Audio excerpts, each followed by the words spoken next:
Hey guys, what is going on? This is Pantsar Dragon, and today we'll be doing a little video on what the best dragons are and how to prioritize each of them in League of Legends. So dragons are an RNG element just like critical strikes, as now there are 4 different types of dragons that spawn randomly. So I think it's a good time to make a guide on which dragons to prioritize more than others. Anyways, with all that being said, let's get started.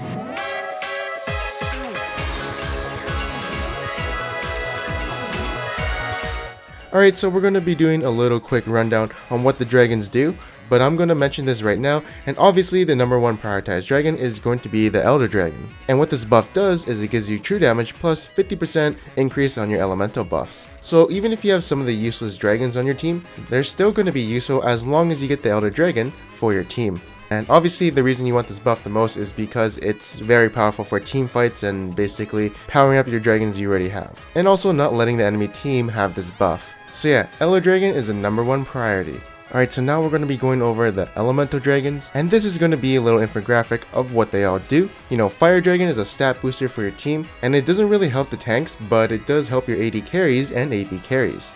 Next up, the Mountain Dragon is definitely good for taking down towers and neutral objectives, like Baron, so it's definitely helpful for split push comps or people who want to rush the Baron. Next up is going to be the Cloud Dragon, so this buff gives a little boost of mobility to all your allies, and it's really good for people who love rotating and just roaming around the map. So it's decent for competitive usage, but not too much for solo queue. And then finally we have the Ocean Dragon, which heals you for a certain amount of missing health and mana every 5 seconds when you haven't been touched by a champion in the last 8 seconds. Remember, it says champions, not epic monsters, not towers, or minions, so it won't work in PvP, but if you're just doing something else on the map, it's actually pretty good.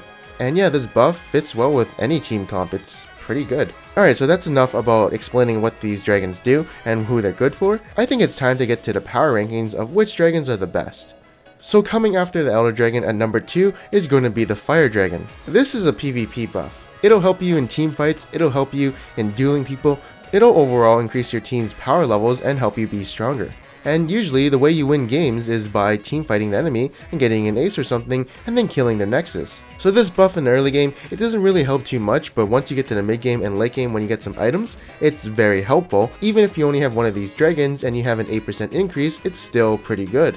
So yeah, coming at number 2, the best dragon is going to be the Fire Dragon, and I definitely think it's definitely worth more to prioritize this over getting a tower. And coming out number 2 is going to be the Ocean Dragon. Alright, so first off, before we begin, I'm really confused on what this buff actually does. Because right here in game, you can clearly see that it says it restores hit point and mana every 5 seconds if not damaged by a champion within 8 seconds. But on the patch notes, it says it restores every 8 seconds if not damaged by a champion within 5 seconds. I'm not sure which one it is, but I think it's going to be the one stated in the patch notes because Boots of Mobility's passive takes effect if you have not been in combat for 5 seconds. So I think League of Legends' number for these type of scenarios is 5 seconds. And obviously this buff would be better if it was every 5 seconds. Also, I just noticed in the patch notes it also says towers, while in game it doesn't say towers. So I'm not sure who to believe, but either way, this buff is still going to be prioritized at number 3. Just because getting missing health and mana, every whatever seconds is useful for everyone, and for junglers who aren't in PvP combat all the time, they'll be getting the most out of this buff. Laners won't really be using it too much unless they're roaming or walking to lane or something, but like in the mid game and late game, when you've taken some damage or whatever, or you're sieging a tower, it can definitely be useful as the regen is really nice. So in my opinion, this dragon should be prioritized as number 3 and also should be prioritized over a tower. Alright, so the next dragon we're going to prioritize and talk about is going to be the Shit Dragon. So it kind of looks like shit, but is also kind of shit itself, as it gives 10 to 30% more true damage to towers and epic monsters. Now this buff is only good in certain scenarios, for instance, taking down Baron and rushing it super fast, base races, or teams that like to split push. But now does it give any combat stats? Not really. So it won't help your overall performance of team fighting. But I will say this, in competitive play, it might be really useful to be honest. Usually in competitive play, you're taking down towers, you're sieging, etc. You're doing rotations and going to another lane and taking down more towers, and overall just getting things done quicker. So I can definitely see it being decent in competitive play, but in solo queue, when do you ever have split push comps or the ability to coordinate something like that? Not too much. In solo queue, a lot of things are based off of team fights. Also, if you are getting a tower, you'll probably get it anyways.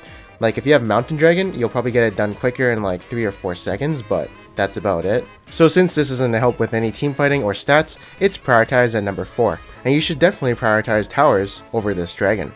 And finally, the shittiest dragon in the game, the Cloud Dragon. So it gives plus 15 to 45 movement speed out of combat. So this isn't useful in team fights, this is only good for roaming, and it's only 15 movement speed.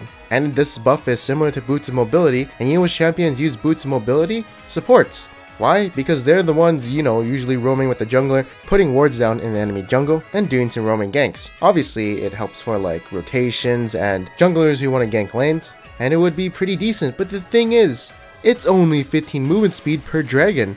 That's horrible. Maybe if it gave like 20 or 25 per dragon, that'd be really nice. But 15 out of combat is so small that you probably won't even recognize that you have the buff. So yeah, this dragon, it's honestly probably the worst out of the 5 dragons you have in this game. The only thing this buff is useful for is to power up your Elder Dragon buff. And yeah, this dragon is going to be coming at number 5 on the prioritization list, and you should definitely prioritize the tower over this any day. Now if this gave 50 movement speed flat and in combat, it'd probably be on par with Fire Dragon, to be honest. But simply yet, it is probably the worst dragon in the game right now. Anyways, that is it for this video. I hope you guys enjoyed it. In my last video, I asked you guys, what champions would you use Ghost on, and here's some of my favorite answers.